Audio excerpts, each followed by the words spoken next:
Hello, everyone. We are here with Christine, and I am Erin Slutsky, and we are going to be talking about mastering the monsters. And Christine, would you introduce yourself and share with us what monster you want to master? Sure. Yeah. Good morning. Thank you, Erin. Hi, I'm Christine Welch. I'm the founder and CEO of the Clarity Collab. I call myself a truth teller, a clarity creator, and a trauma coach. And I know when you hear the word trauma coach, everyone just runs the other way and immediately says, yeah, I don't have any trauma. That's not for me. But the truth is, we all have trauma that we need to deal with. I like to say that I am boldly coaching you to go from chaos to clarity. And, trauma, it comes in all shapes and all sizes. And I know firsthand after surviving a 27-year career in emergency services, a tumultuous marriage, a horrific divorce, and single momming for a very long time, that trauma really can affect all different parts of our brain, body, spirit. And so I'm excited today to share with you my monster. And the monster that I like to help others master is the monster of avoiding. So we Mm. avoid things that are uncomfortable. We avoid things that we don't want to talk about. And sometimes we avoid things that we have learned that nobody should be discussing. And so I like to Ooh, challenge those thoughts. And that is definitely a monster that we need to master. yeah. Can you tell me a little bit more about that? Yeah. What I find in my coaching practice is that very often folks come to me when they're stuck in certain areas, whether it's business, it's personal, relational, spiritual. And what I know is that when we look at healing, sometimes we just want to focus on one of those pillars of healing. But the Mm. truth is, to really dive into holistic healing, we need to consider the mental, the physical, and the spiritual, because they're all important and they all play a role in how we process information, data, and how our body and brain can function together. So, all that to say, when we avoid certain components of healing, we are literally pulling the rug out from ourselves on our healing process and on that journey. And so, what I do is I work with folks to get to a place where our nervous system, your nervous system, can handle talking about, dealing with, and thinking about some of those things that you've been avoiding for a long time. How do you go about doing Well, I can't give you all my trade secrets, Erin, that? but what I can tell you is that when we are disconnected from ourselves, when we're avoiding things that are, I always say like poking the bear, like there's this thing inside you and it's like poking the bear. Hey, pay attention to me. Hey, here's a little red flag. And very often we're disconnected from paying attention to that. And so what I like to do and what has really worked well for my clients thus far is we start to stop ignoring some of those things. We start to pay attention to some of the red flags that maybe we haven't paid attention to before, like anxiety, Mhm. like challenges when I walk into the room or I'm with these people. I feel this kind of way, and then I usually just leave. Right. So those Mm. are red flags of things inside of ourself, disconnections that we need to pay attention to. But what I like to say is that, when people come and we start to do the work, it's really important that we learn to listen to ourselves, our bodies, and take care of ourselves. And through my work with trauma and PTSD, I've learned a lot about the brain and about our nervous system. And when our nervous system is dysregulated and dysfunctional, not working correctly, it can send us into states of fight or flight very quickly. Like you can get triggered, you can smell something or be in a room with a specific person and get this trigger, and your nervous system ignites. And it's doing that to protect you. It's doing Mhm. that with all the goodness, but we don't always need that, right? We're not always having a bear chasing us. And so, what I like to do is help people really reconnect with their nervous system, understand why it's working, and then get back into the driver's seat, get back in control so that we can utilize different techniques and utilize different components of our brain body function to stay in control of our nervous system. And that really is a key component to mastering this monster of disconnection and avoiding. Wow. That is some really important work that you're doing with your clients. Yeah. Can you share maybe just a few tools or methods that you use in order for people to reconnect and be more self-aware? Yeah. Great question. I, one of the things that I hear from people a lot is, I just can't do that right now. Mm. I just can't. I don't want to. I can't. And I think what I notice mostly is that people feel or they believe the lie that if I open this can of worms, I'm never going to shut it. If I Mhm. start crying, I'm never going to stop. Right? Yeah. If I start dealing with this, it's going to begin to unravel, and I don't know how to deal with that. And the tools and techniques that I utilize in my coaching practice have proven time and time again that just because we lift up the lid and start to look at something doesn't mean it's going to explode on you. And these tools and these techniques are really intended to help you, like I said before, get back in the driver's seat. And Mhm. so one of the tools that I use early on is a 4x4 breathing technique. And I'm going to be honest, when I first learned about breathing techniques, it was early on in my career as a 911 supervisor.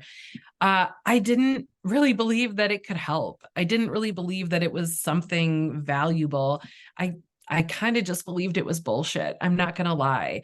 And I learned from a bunch of SWAT guys that I worked with that it actually does Mhm. work, and that high level operatives utilize this type of technique all the time to regulate their bodies, regulate their brains, and regulate their nervous system. And once I put this into practice and realized that it could help me in the job that I was doing, I realized how critically important it is to make sure that we're breathing effectively all the time. And it sounds simplistic and silly, but the truth is, Erin, that when we breathe effectively, when we utilize box breathing, so I use 4x4 box breathing with my clients, we are literally stimulating our brain with all the right things.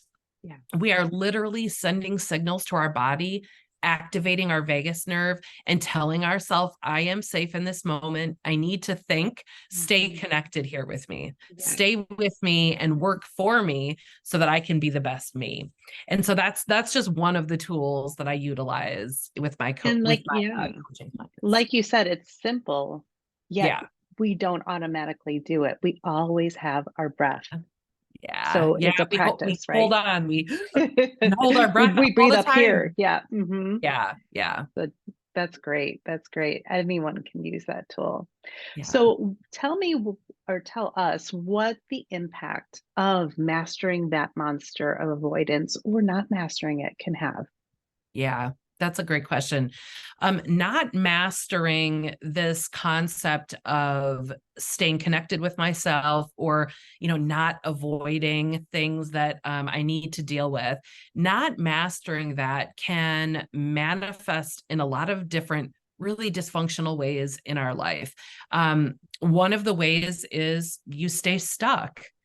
So Mm. I know this is kind of a cliche term, but I believe that it's relevant. And I think we all know what that means. Like I've tried to accomplish this task so many times and I just can't. I get stuck. I'm successful in all these other areas of my life, but this one thing I can't figure out how to do. Mm. Okay, well, there's a root problem there that Yeah. we can decipher, dig into, and figure out. The other component that I think is really important when it comes to not mastering this monster is you fail to honor yourself when you're ignoring, when you're avoiding.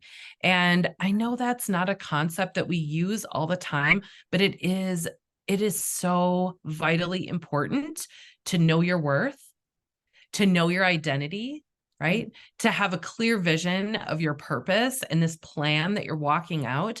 And in that, we have got to learn to honor ourselves in a way that's really healthy and really holistic. And it doesn't make you bitchy, right? There's nothing wrong with honoring yourself and knowing your priority. And really, ultimately, it lends to, mental, physical, and spiritual well-being.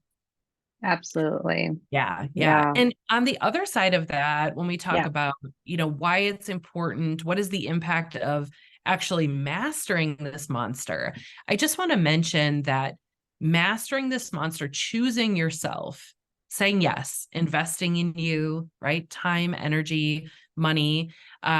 This is where we see folks really thriving.